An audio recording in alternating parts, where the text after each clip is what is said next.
It's vegan recipes with Pat and Emily. While I was shopping today, I happened to notice this Swiss Miss non-dairy hot cocoa mix.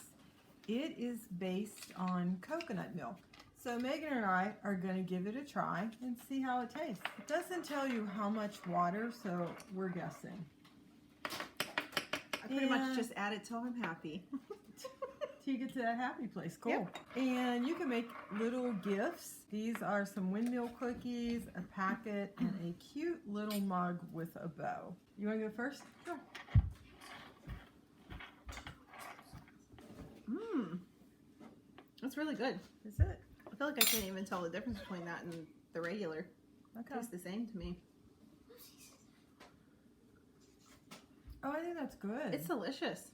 Mm-hmm. And I used less water than you did, but I still think it tastes good. Yeah, it tastes exactly like the regular Swiss Miss in my opinion.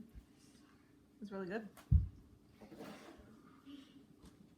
It's delicious. I think we're going to be able to finish it. Yeah, I know I will be. Look for it in one of your grocery stores, and Merry Christmas. We will see you next week.